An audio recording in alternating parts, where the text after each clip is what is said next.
નમસ્કાર મિત્રો, હું છું વિશાલ પાનસુરિયા. ગુજરાત હવામાન ચેનલમાં તમારું હાર્દિક સ્વાગત છે. મિત્રો, આજે આપણે વાત કરવાની છે 19 થી 25 તારીખ સુધીના હવામાનની. આ દિવસો દરમિયાન ગુજરાતનું હવામાન કેવું રહેશે તેના વિશે. પરંતુ તે પહેલા અમુક મિત્રો મને કોમેન્ટમાં પૂછતા હતા કે 17-18 તારીખે અમુક લોકો વરસાદનું કહે છે. તો મિત્રો, મેં ગઈ આગાહીમાં પણ જણાવ્યું હતું અને આજે પણ જણાવું છું. ગુજરાતમાં આવનારા દિવસો દરમિયાન કે 17-18 તારીખે કે કોઈ પણ દિવસો દરમિયાન માવઠાની શક્યતાઓ હતી નહીં અને હજુ પણ આવનારા દિવસો દરમિયાન કોઈ પણ માવઠાની શક્યતાઓ રહેલી નથી. અને ગઈ આગાહીમાં જે મેં જણાવ્યું હતું કે 17-18 તારીખથી ગુજરાતના વાતાવરણમાં તાપમાન વધવાનું શરૂ થઈ જશે. એ જ રીતે મિત્રો, 18 તારીખ 17-18 તારીખથી ક્રમશઃ ગુજરાતના વાતાવરણમાં તાપમાન વધવાનું ચાલુ થઈ ગયું છે.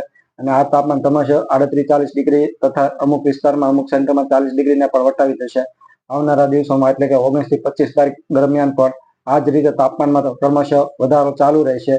અને સંપૂર્ણ આગાહીના દિવસો દરમિયાન ઉચ્ચતમ તાપમાન 38 થી 40 ડિગ્રી નજીક જ રહેશે. અમુક સેન્ટરમાં 40 ડિગ્રીને પણ વટાવી જશે.